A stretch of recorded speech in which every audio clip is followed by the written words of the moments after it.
This meeting is being recorded. So, hello everyone, and welcome to another episode of All Blaze No Glory, the podcast. I'm joined tonight by Michael Mawdsley and Rodger Hill, and we're here to talk about Rodger's son, David, who sadly passed away last year. And first, I'll just bring you in, David. If you could let us know a little. Sorry, I'll bring you in, Rodger. Could you let us know a little bit about David and what happened to him? Yeah, right. So good evening, Richard, or good afternoon, whenever people are listening to this. But thank you for inviting us on to the podcast. But and it's great to be able to talk about David at this time. David Hill was a 30-year-old young man, very fit, and with no previous illnesses or underlying concerns. David loved his rugby. You know, David grew up in a family with his dad, who's rugby daft. That's me. You know, I've been taking him to Murrayfield since he's been a small thing, and we've done away trips as well together. We've done the Rome one together, which was fantastic. So, David grew up with rugby in his blood. He also grew up with fairly bad eyesight, and it was only after he got laser vision when he was 21 did he actually realise against who he was playing. But in terms of, he loved rugby, he watched it, but let's just say we saw some of the press coverage after David's death that talked about him being a rugby ace. David was enthusiastic, let us put it that way, about his rugby. He loved it, but I wouldn't actually say he was a rugby ace. So David had played for the Scottish Parliamentary Team, and I'm going to ask Michael in a minute or two to fill in because he's got lots more information about that. And it's I think a really fun community type of fixture. They play against community teams. They play against other parliamentary teams. And David was over in Dublin playing for the Scottish Parliamentary side on the 19th of, well, they were over there for the Dublin weekend, the 19th of March. And he was so looking forward to it. In the one of his last text messages to me, we were trying to catch up on the phone, and he said, no, Dad, can't speak to you. I'm getting up for a flight at 3 o'clock in the morning. And by 7 o'clock in the morning, there's pictures of champagne glasses at London Airport, London Heathrow in the executive lounge. And then pictures later on that day from the Guinness storehouse. So he was having a ball. You know, he was having a ball, and they had a bit of a thing going on that weekend about how many pints of Guinness would be sunk over the course of the weekend. We got a phone call, you know, so they play the game before the international. The international, we think, is probably about a 4:45 or a later kickoff. And we were away for the weekend, and we got a phone call about 1:30, about 1:45 in the afternoon on the Saturday, and it was from his flatmate Dan, who had contacted us by saying he said he phoned Dad, and David had collapsed on the pitch, and you know, despite the efforts of the people around him. And that included, you know, doctors who were watching the game, who were participating as ringers, because often parliamentary games had a few ringers in there, and they were in there to assist them. They used defibs and so on, but actually there was no way of saving David, and he died from a massive cardiac event at that time. So although they worked on him later, and we didn't know that at the time, because he'd gone into a ruck and he'd come out and he'd been in the ruck, he'd been in the middle of one, I think, and then it reformed over the other side of the pitch, and he just sort of turned to Andrew Brown, the captain of the team at that time, and just had said, I think I've got a bit of a headache, and went down one knee and then sat back down and then lay back and died. And, you know, deeply affecting for all of the people on the pitch. And so therefore, you know, we didn't know, was it a head injury? Was it something else?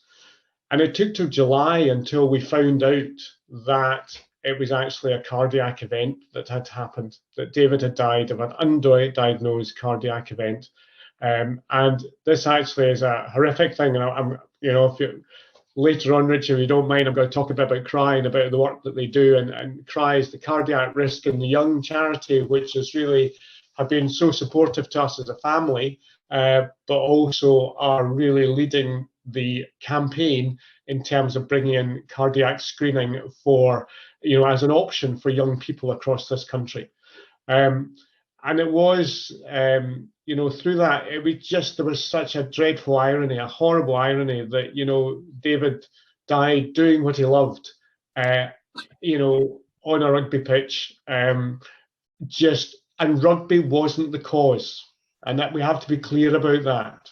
David didn't die of a rugby injury. David died because he was playing rugby, potentially was exercising, and often sudden cardiac events happen through exercise. Swimmers, it happens to swimmers at various times. So it was at his funeral shortly after that where we celebrated his life, and members of the team and members of the opposition, because the Irish had come over for the funeral as well, we talked about what we could do to commemorate, and that's where the idea of a commemorative match came into play, and and that's what's been played for next Saturday. A week on Saturday, we're playing for the first playing of the David Hill Memorial Quaich, which we hope will be an annual fixture, which the Scots will win, and because we don't want to give it over to the Irish, frankly, and it will be a trophy which will be.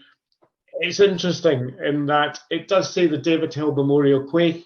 There is a slightly different engraving on the bottom of it. I don't know whether I'm allowed to swear on this podcast, Richard. You can either nod or not, because Garrett Ahern, who we met when we were over in Dublin, he looked at David as he was lined up, and we met him in the pub a couple of days after David's death, and he was in bits, but he said, I looked at David across from me, and he said, that looks like a nifty wee fucker. And so in terms of, so when you get your hands on the trophy, just turn it upside down. You'll find that it's actually the nifty wee fucker trophy. So. I didn't actually know that was in the bottom of it, Rodger. But I think that's a very... Yeah, it's on the bottom. It's actually on the bottom of the plinth. But we thought that was fitting. But actually, if you turn the thing upside down to drink out of it, that actually it was actually, and David had a wry sense of humour, and we want to celebrate that as well. And this type of rugby is. So I mean, he loved the parliamentary side, and he loved playing for them. And I think he was a big part of it. Michael, you'll be able to tell us more. Yeah, so kind of David was one of the co-founders, I'm led to believe. I was going to give just a bit of background about parliamentary rugby. I think Rodger actually summed us up quite well there by talking about champagne at 7 a.m. at airports and how many pints of Guinness we can drink over a weekend. But there is a whole other side to it. So parliamentary rugby as a concept started with Nelson Mandela in 1995 at the World Cup, when he arranged, obviously, for kind of the different parliamentarians who were attending to have a tournament. And it's now become, I think it's mandatory for the host nation to host it. So there's going to be one in September in France, for example. And then obviously that predates the Scottish Parliament. So we didn't have a team to put in. But I think for the first kind of 10 to 15 years of the Scottish Parliament, people went and played for the House of Commons and Lords. And then in 2015 and 2016, David and his pals kind of came together and had the idea of forming a rugby team. I don't know the exact story, but I suspect it involves probably watching rugby and drinking. It's a massive testament. I actually owe David a huge amount of gratitude for it, because I think it's fantastic. So I've been lucky to play for a number of different clubs over my career. In Northern mainly, the History Boys, and then obviously at school as well. But the Parliament is it's special. It's such a different vibe to playing serious rugby. You've got players who played for Scotland, for example. In one case, we had a former Scotland international female player, all the way through to people who never played the game before but just fancy picking up a jersey. There's no expectation. It's about getting on the pitch, getting involved, and yeah, it's just fantastic. And for me, who I joined 4 years ago and became captain this year, when Andy Brown stepped down, it's such a huge part of it or at least David was for me. You know, I actually remember when I first came down to the Parliament. We were playing England, and I was a bit kind of confused because I was a civil servant surrounded by politicians, which is not my usual environment. So you don't really know how to kind of speak and stuff. And David was the first person over to me, introducing me to people, you know, followed me around. I didn't think he maybe realised quite how bossy a fly half I was. So I then spent 80 minutes shouting at him and getting slightly irritated. But then he bought me a beer afterwards, you know, and, you know, it's an absolute privilege to play with David and for the Parliament as well. I think it's, you know, it's fantastic. And obviously, there's a bit of a serious side to it in terms of the charity fundraising. So we were heavily involved with School of Hard Knocks previously, you know, raising money for them and playing against them, which I actually think might have been David's idea as well. But obviously now, with what's happened, we've moved beyond that. So we'll now be principally supporting Cry and the Murrayfield Injured Players Foundation for the foreseeable. I think a lovely thing that you've done, Michael, that they've retired the number 9 jersey, you know, which for me is, you know, is very touching, and really the family have really appreciated that gesture. And we realised it when we looked at the team list for when you played the Lords and Commoners, and it went down, you know, 1, 2, 3, 4, 5, 6, 7, 8, 21, 10, you know, and you know, that was just a lot for us. That was a very heartfelt moment, and we really appreciated that as a family. Yeah, I think from my perspective, on the committee, that was a really easy decision to make. David was such a fundamental part of it, and you know, you can retire, obviously, you know, retire a number for a multitude of reasons. But I think in this case, you know, I think it's quite significant. You know, and David is, as a squad, irreplaceable. You know, so I think it's kind of, I think that was important. But obviously, we've taken the step with the memorial kit, which I think we'll probably come on to talking about the game shortly, to incorporate the number 9 in all of the products that we've got. You know, the quarter zip, which I'm not wearing because it's in a box, and you know, the kit, they've all got number 9 on the shoulder, which is basically because I think on committee we discussed that you know, we all want to have a little bit of David on the pitch. You know, it's something to remember him by. So I think that's kind of our own tribute as well. It's having the kind of retiring the number for the long term. Yeah.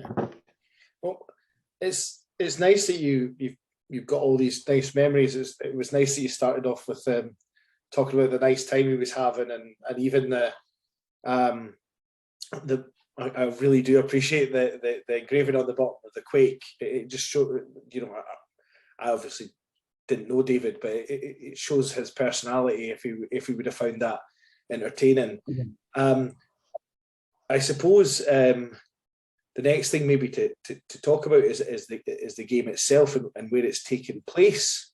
Maybe Michael, yeah. I'm sure if you're the best one to bring that up or not, and where people can maybe find out more about how they can donate to the charity. But if we start with the game maybe first.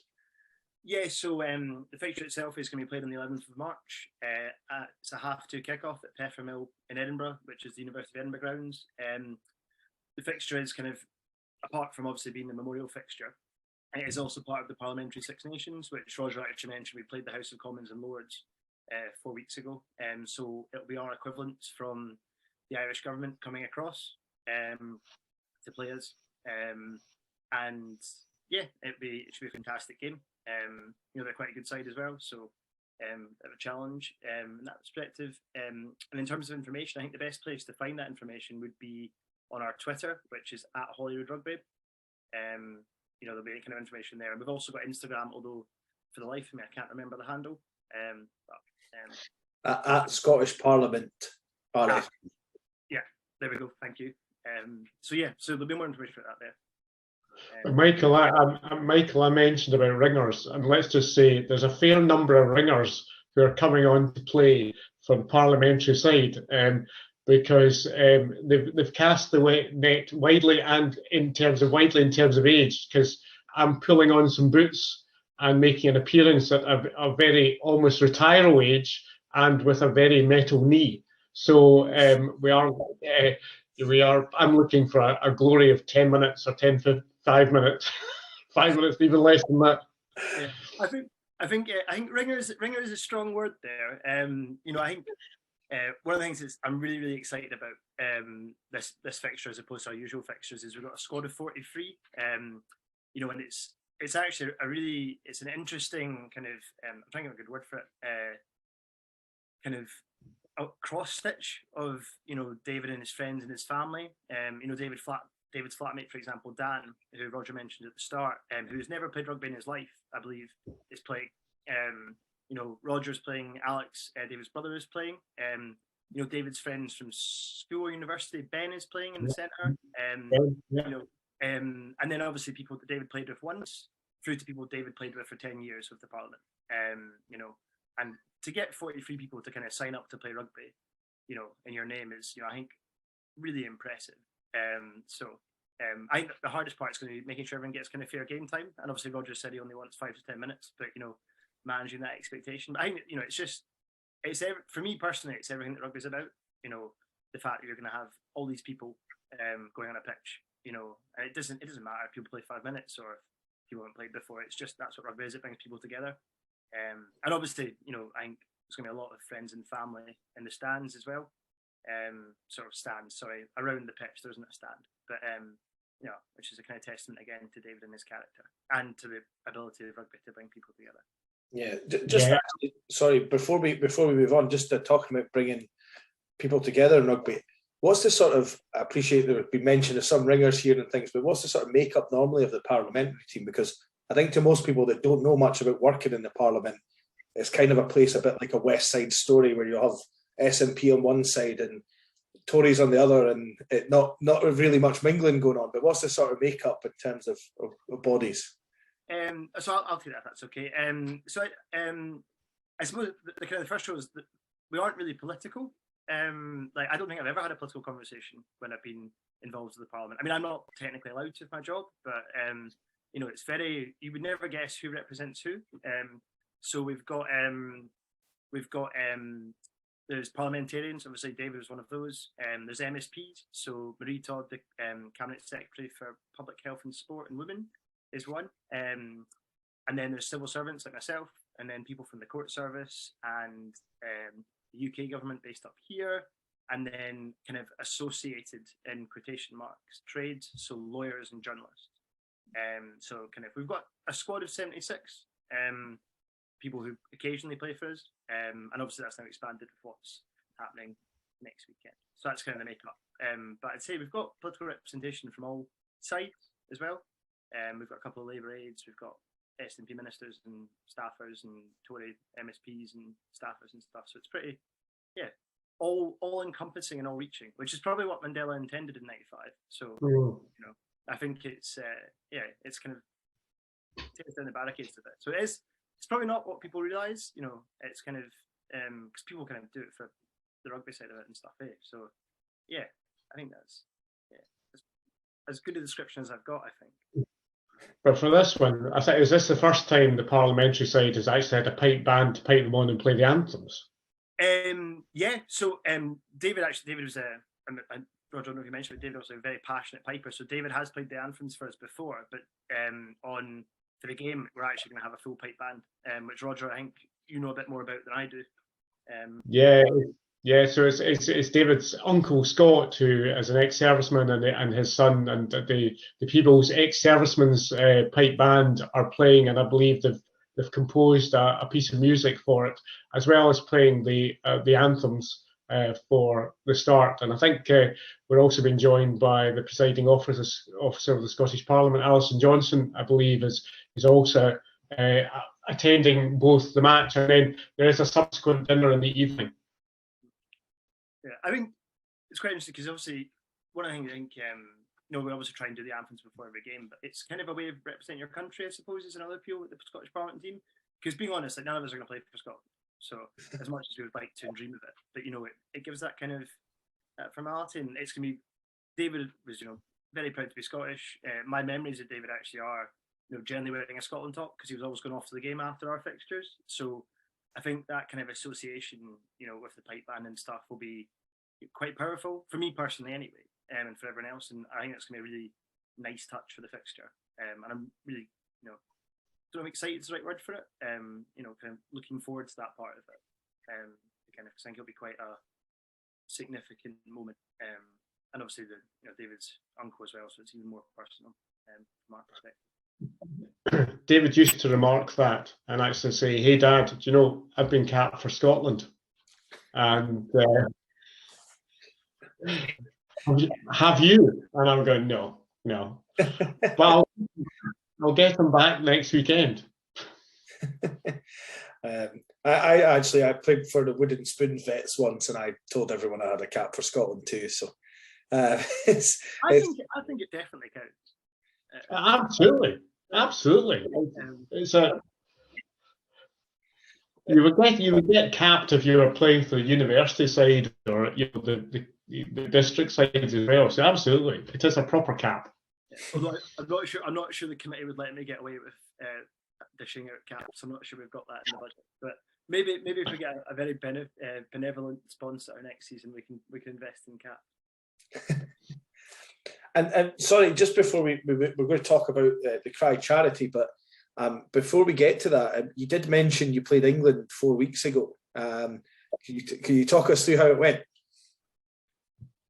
Our game or the game in the afternoon? Your game. Most of us know how the game in the afternoon went.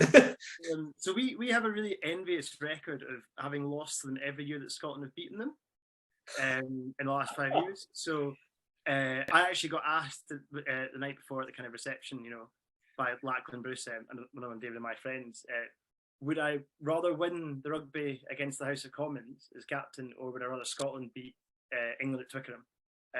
Sadly, I couldn't answer the question, or I did not to answer it. But no, we were lucky to go down 17-12. Actually got to play at London Scottish, which is a fantastic ground. And yeah, we were kind of unlucky to lose because they're quite physical. It was actually the only time I've ever seen a yellow card in a Parliament game, when both sevens were sent off, mainly for their seven choking our seven. Which is the first time I've ever seen someone get sin bin for being choked. So that's not what I mentioned for you, George. But yeah, no, a really good contest. And disappointing to lose it. But there's been some crackers against them over the years. I think there was a 42-42 draw about 5 years ago, 6 years ago. They're quite a good side. They're a bit older, but they're all kind of very good rugby players. So it's quite very physical and very bruising. And then obviously one in the afternoon at Twickenham, which made it up for it. So I got over it. When speaking to some of your teammates, Michael, I heard that you don't play the Welsh because they are far too serious about it and actually play in one of the divisions. So that's been a kind of rearing its head a wee bit. The Welsh do have a proper team and play quite properly, but we're hoping that next year that we can encourage them to, or if we go down to play them, that we can get them involved. But they do take it quite seriously. It's fair to be said. They're all kind of mid-30s or lower and quite aggressive and quite good at rugby. So, but that's it's kind of half the challenge, isn't it? It's I think the English are the hardest opponents we've had, or at least that I've played, and I've played England, France, Wales, and those are the three I've played. So over the last 4 years, which is good. Never played the Irish, so I've been told they like to spin the ball a bit. So hopefully, if the weather holds, we have a good day of kind of attacking wide rugby. It's a fast track Peffer Mill as well. If you're playing on the all-surface pitch, so yeah, we are. So we are on the all-surface pitch. So yeah, but I quite like quick rugby. So although ask me that after 30 minutes, and I'll see. So I suppose we mentioned it. Come on to the charity CRY, which stands for Cardiac Risk in the Young. You can maybe tell us a bit about that charity and why they're involved. I didn't know anything about it. Well, I knew a bit, and this is a strange thing that I worked up north for a while, and I replaced a guy in a job up in Perth, and his son had died at the age of 23 on a football pitch in America, and we went to some fundraising nights because he was still in the air for CRY. Didn't realise it was CRY at that time. But it turns out that CRY is a national charity, but it's got an aim of raising awareness I mean, these are the aims of what we're wanting to do out of the game and the dinner and other events that are being planned, and there are other things to raise awareness. So we're looking to raise awareness of sudden cardiac death in young people. And young people is the age of 14 to 35. And raise awareness of that, to fundraise for cardiac screening in Dumfries and Galloway, which is where David grew up, also and beyond. And also to lobby for change in health policy, to make the offer of cardiac screening to young people something that's just part of the national health offer. You know, we have cervical screening and other breast screening, that sort of thing. But actually, this would make a massive difference.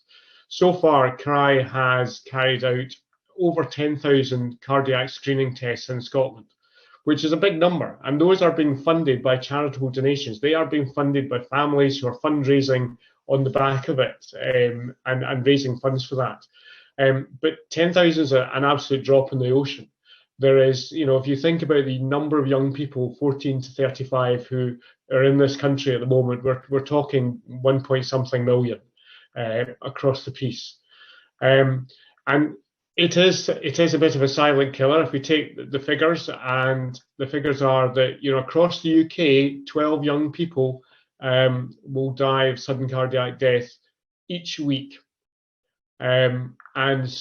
Each week. Recently, just October there, David's old school, a young 15-year-old fit individual died. Again, no previous symptoms or so. So what screening does is it uses echocardiograms to actually pick up irregularities in the heart. And a screening session does roughly about 100 people to cost about just over £6,000 to do a screening session for 100 people. So there is, you know, bringing that down, there is a huge cost to this to actually put it into place. And 1 in 300 people that is screened will have a significant heart defect or heart issue that could lead to a fatal outcome, and they can be saved. So screening will pick up. By and large, it will pick up a small number of people. Yes, absolutely, it should be a small number of people, but there are numbers of people who are carrying it. It is a silent killer. And so CRI is actually the foremost charity in the UK about cardiac testing. So as a family, myself and his sister Georgia, his blood sister Georgia, and his mum and I have gone through cardiac tests. We're going through to look at congenital conditions as well, to see if there's a link through us, because David has two young nephews of 3 and one and a bit. You know, we do not want it to pass on to them. So we are involved in that, and also genetic testing, that sort of thing, to look at it. So CRI are actually the foremost authority in the country, and David's results that we've got back have been sent to CRI for them to analyse them as well. And that's where the NHS send for second, you know, their expert opinions. So they do that. They also provide counselling to bereaved families. So, for instance, actually all of our family have been having counselling, or we've been speaking to people. Like, I'm speaking to a guy whose daughter died in a swimming pool on holiday. In the middle of the pool, had a cardiac arrest, and she was young, she was relatively fit, and again, just out of nowhere. And so, you know, it's not necessarily grief support, but it is about understanding the process, understanding what we're going through, dealing with the major things. Christmas, you know, Christmas and New Year was awful, but Christmas was not great, but it's almost the anticipation of things. And we're coming up to the anniversary of David's death, and it's about preparing ourselves for that and then moving forward. But what we want to do is we want to make a really positive, you know, look at the positive things. David will want a positive outcome from here. You know, if we can change health policy, that's massive. That's absolutely huge. And that will be a big part of the campaign moving forward. And that involves talking to politicians. And to degree, the great thing about David was his connections. David was spoken about in the Scottish Parliament. There are connections there. Parliamentarians know who David was. and therefore having access to people who are decision makers is slightly easier than for other families. So we're going to use that currency we have and use it, as well as the fundraising, to take that forward. So there's massive things going on. I mean, we have this on the Saturday night, we have a dinner for 210 charity dinner in a hotel right in Charlotte Square in the centre of Edinburgh, and that's being attended by the presidents of the Irish Rugby Union and the Scottish Rugby Union. We have at least one British Lion there. We have Irish ministers of state. We've got the Irish consul. We've got the presiding officer. You know, it's a big thing. It's a big thing, and all credit to David's friends and colleagues in the Parliamentary Rugby Team who have been driving this. You know, the organising committee have been fantastic. And then my other son Alex, David's brother, is doing the Three Peaks Challenge in June with the friends. So they're doing, you know, Scafell, Pike, Nevis, and Snowdon in 24 hours. So they're doing that. And then with the parliamentary team's permission, that we'd like to next year, we'd like to bring the match ball from Edinburgh to Dublin by bike. So cycle from Edinburgh to Dublin, but actually making a point of going round the secondary schools in Dumfries and Galloway and actually promoting the message as well as fundraising. So there's, you know, we're trying to do a couple of things here and using CRY, who have been immensely supportive. I think, you know, obviously, Rodger obviously talked a lot there about kind of everything involved in it. From my perspective, obviously, we love the match ball we brought. You know, I haven't been on my bike in years, but I'd be very keen to be part of that as well. You know, I think from my perspective, I can't really comment on the health policy side, just because of my work, but there are, the last time I checked, I think 41,000 rugby players in Scotland, most of whom will be aged under 35. We presume, you know, that number, if it's 1 in 300, that's 136 rugby players. You know, and that's something that's, you know, quite a big number when you think about it realistically, and it's, you know, it's something that certainly sticks in my head. And I think it's why it's so important that we work with CRY, because, you know, it's two-pronged as well. You know, my club, Edinburgh Northern, are quite lucky to have a defibrillator, but not every club in Scotland is, which I find astonishing in some cases, you know. So, but screening's half the battle as well. So it's kind of, you know, preventative, but also that. So I think it's really important that, you know, we raise awareness of it and carry on, you know, so that, you know, people don't have to go through what, you know, obviously Rodger and the family and our teammates have, you know. And we're obviously going to be part of that every step of the way. And once this weekend is done, you know, we move on to the next thing as a team for that. You know, and I'm sure we'll brainstorm some ideas and come up with some stuff that we can help with. You know, yeah. We're very, as a family, we're very much aware of the impact that David's death had on the teams who were playing at Donnybrook last year. It was, you know, to see somebody who was full of life just, you know, gone very quickly and skilled people not being able to do anything about it. And I think you're right there, Michael. It is a two-pronged attack. The defibrillators, I know the UK government have committed to £20 million worth of defibrillator spending, and that's part of the back of a CRY campaign and parental campaign. That's treatment at you know, the event has happened by that point, but the screening is absolutely critical as well. So, you know, it is that as I say, the three prongs of raising awareness, so we know it. And your face there, Richard, although it's a podcast, your face, you know, your mouth dropped when I said 12 a week. You know, the numbers are stark. And, you know, the idea of raising awareness, raising funds, and lobbying for change is really sort of our mantra over the next period of time. I think that's it. It's obviously, I think you would want your son with you, but it's good to see that you've handled this in such a positive manner, in the sense that, you know, that something good can come out of this. I think what else was important from your message was not to scare people at the start with, like, this is not a rugby injury. But I do wonder, I don't know if from your research and things, can people that have this early screening then engage in sports and things like that after, or is it? Absolutely, because the screening, by and large, 299 people out of 300 will be completely clear, and will, without any intervention required. And actually, there is a story of my wife Leslie, a colleague at her work. Her son was screened at a school, went through a screening session down elsewhere, and was found to have a condition. And they've had to make changes to lifestyle for that young person.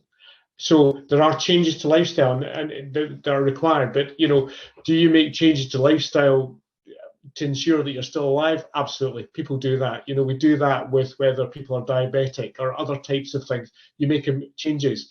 But there are always ways in which you can continue to participate in sport. You just have to change your outlook, think about it, then take the positive step forward in a slightly different direction. And I just to be clear, this is not about rugby. Sport does, accelerated, when your heart rate raises, then it can lead, if there is something there, it can exacerbate things a bit more. And that's why many of the events happen during kind of sporting things, but also a lot of events happen through the night when people are sleeping.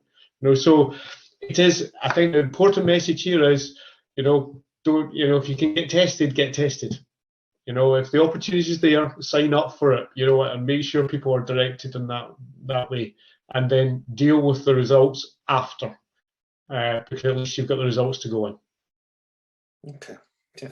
Well, thank you. It's very enlightening. I appreciate that it's a difficult subject to talk about, because it is your son. Just to get back to the game, just to make sure everyone's got all the details, because in case you said it's a 2:30 kickoff. Entries free, is that right? Yeah, entries free. Yeah, the bar will be open, I think, most importantly. Yeah, there will also be buckets. People going around with buckets, kind of, so donations, obviously, of course, welcome. On the sideline, and the bar is open, which is, I think, an important detail as well. Now, you mentioned Cry. You've also mentioned in your email to me the Murrayfield Injured Players Foundation. So can you tell me maybe a wee bit about that one as well? Can I just jump in at this point, just for a second, if you don't mind, Richard? And part of the reason why the Murrayfield Injured is there is I just want to acknowledge the incredible support that as a family we got from the Scottish Rugby Union, from Scottish Rugby and from Irish Rugby. They were absolutely fantastic. They cared for us when we were over in Dublin, looked after us, and they've been a tremendous support to us as a family. So we wanted to, in some way, give back. And I'll pass it back to Michael. Yeah, I was going to say that the SRU have been absolutely fantastic with everything involved in running the event. And obviously, I believe, Rodger, I may be wrong, but it's the Murrayfield Injured Players Foundation is attached to Murrayfield. And yes. My knowledge of it is from a player in my year at school who was paralysed in a scrum playing rugby. That was years ago, but they supported him since. Kind of helped with financial support. So I believe it's for kind of players who are kind of seriously injured playing the sport. Which is another element of it. I know, Richard, you've done a podcast previously about injuries in the sport. So it's obviously help when that happens, because the majority of people who play rugby in this country are not self-employed, but amateurs. So that's kind of the other, I suppose, wing of it. I think that sums them up, Rodger, fairly, doesn't it? That's pretty yes, it does. But they also do sort of short-term things, sort of say like self-employed people who are injured, say broken leg, or whatever, can't go out. Then there's short-term loan situations or accommodations that are made. So it's not just long-term. They look at helping individuals through there. So I think we want to acknowledge the support that we've had from in some ways. So it's a really good one to get involved with. And truthfully, it's not as big as flashy as some of the other charities, but it does really sterling work. Great. You guys are doing so much and promoting so much. Just if there's people, there will be people that can't make the game. I'm unfortunately one of them, as I have ice hockey commitments on the 11th. But there will be a link. There is a link for the David Hill's. Is it a Just Giving page? I'm not sure, but for cardiac young. So David Hill, so if you go to cry.co.uk, I think it is, I'll just have to check the website, but there is a David Hill webpage and a specific webpage to David's name, because Cry sets up individual memorial funds, and it means that we can direct those funds to particular places. You can give to Cry, absolutely, you can give to Cry, no problem with that. That'll go to the general kind of fundraising and research. And some of David's money goes to research as well, but the bulk of it goes to directed by the family. So have to call that, fill in the blanks. One moment. Just checking. I think I have the link for it as well here to share. I will share it, but if you want to say it on the podcast in case people. Yeah, sorry, it's www.cry, which is c-ry.org.uk/David-Hill. Okay. Thank you. And I will share it as well, so people can get that direct link. So if you can't make the game and you still want to give to the charity and help the amazing work that they're doing, then I will share it, and obviously, or if you can find it yourself as well by using the web address you've just been given. Now, guys, is there anything else to touch on that I may have not guided you to in relation to this upcoming weekend? And David? I think from my perspective, obviously the work that we put in, particularly the family, has been gigantic. But something we haven't thanked and haven't mentioned is our sponsors. Rodger and Dave's mum Sharon, Rodger's wife Leslie, have been fantastic in making contacts. And one of the contacts they made at the Holyrood dinner, where David won Staff of the Year, was Siemens. And they've been absolutely fantastic in helping support us in terms of the kit and the dinner and stuff. As well as FPC Security, who I believe is someone who Rodger knows, who again has offered us support. Velux as well, who are our usual sponsors, and also our sponsor Pub the Fox and Fawn, because we don't have unlimited funds, or we need money to kind of get there and stuff. And I think it's important to recognise their contribution as well. I don't know if there's anyone else I've not mentioned there, Rodger, in terms of sponsors. No, I think you've got them all, but that's really do appreciate the sponsors and what they've done to support us. And just a real big thank you, Richard, for having us on and giving us the opportunity to promote and raise awareness. No problem at all. Now, just one last thing, because it would be remiss of me in the week before we play Ireland to not ask this question. Is this the year, I guess, is the question I'm going to ask. I'll go to you first, Michael, because the look on your face suggests not. I think you know my opinion from the WhatsApp chat. This is actually playing into my model of losing to France and getting nothing, and then beating Ireland with a bonus point and denying them everything, and then losing on the last day to Italy in true Scottish fashion to not win the competition. Ask me at 6 o'clock on Sunday evening next week, and I'll give you an answer about if it's the year or not. What about you, Rodger? What's your thoughts on Scotland's chances against Ireland this upcoming week? I've been going to Murrayfield since 1974. I always go with every single time I go, I believe we will win. And, I have that. And I put this into David as well, that we were every game, regardless of who we were playing. So I think we're going to win without a shadow of a doubt. That's amazing how positive you are, considering the early noughties and watching Scotland during that time. So. I know. It was hard going. It was hard going. That is quite interesting, Richard, that obviously Rodger got to see us be successful and then lived through the noughties, whereas my first rugby game at Murrayfield was 1999, so I grew up going to every single game in the noughties, so I think that's where I get my pessimism and cynicism from, whereas Rodger's seen the sunlit uplands of a successful Scottish team and therefore carries that on. Absolutely. Grand Slam 1990, I was on the stand. Amazing. My first game, incidentally, was 1999 when they played Italy in their bye week. That was the first game I ever saw, was them playing Italy. It was also the first red card I ever saw. as Eric Peters' head got stamped on by the Italian captain. And I guess it spoiled me, because the next game, the next year, we had that horrible Six Nations, but we beat England, and I thought there was always hope for Scotland, and then we had the whole of noughties. So Character building. It's character building. The thing is, I always think, and I don't know if you guys are the same, I know we're going off piste a little bit here, but I always think, like, for the All Blacks fans, it must be quite boring. Whereas for us, the highs are so high because we're so used to really bad lows. Yeah. And the lows are appalling. You know, when I was at Twickenham a couple of years ago, we lost Fraser Brown in the first couple of minutes with a yellow card, and we shipped 60 points. And it was just so painful and so expensive to go for the weekend. Yeah. I remember that game vividly. I wasn't at it, but I think we lost Fraser Brown within 2 minutes, and then Hugh Jones dislocated, tore his ankle 10 minutes in. So we ended up Ali Price or George Horne on the wing, as Jonathan Joseph scored a hat-trick. It was horrific. An interesting analogy about success there, actually, Richard, is I'm a Rangers fan. So obviously, I grew up with us winning everything, and I believe David was as well, Rodger. I can't. He was, yeah. You know, yeah. So, but then obviously everything happened in 2013. So I've seen both sides of that coin.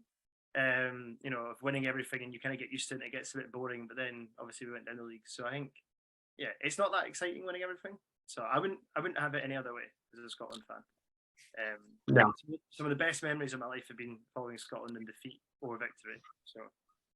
And just to say, some of the best memories I have with David is we had season tickets together. So the three of us would go. So Leslie, myself, and David, and we were together. And when we beat England, say, you know, unbelievable, that game 2-18, you know, we captured about it was just euphoric and brilliant and just life affirming and life uplifting, and to share that with the people you love is just amazing. I'm not ashamed to say that I actually cried a little bit at the end of that game. So in 2018, I never thought I would see them beat England in the flesh, and that was the first time I saw it. So, yeah. Well, it's been great talking to you guys. If everyone keeps an eye on my Twitter page, as well as at Holyrood Rugby, and that's only one L, in case you get it wrong. And also on Instagram at Scottish Parliament RFC for more information. If you're free on Saturday, get yourself down to Peffermill. Entry's free, the bar will be open. I'm sure there'll be snacks available at the bar as well if you need them. And there'll be some buckets there for Cry and the Murrayfield Injured Players Foundation. I'll share the links of for the David Hill page as well.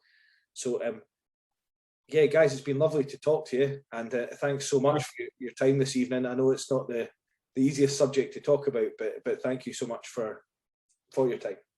Thank you. Yeah, thank you. It's actually a pleasure to talk about David. Thank you. Thank you.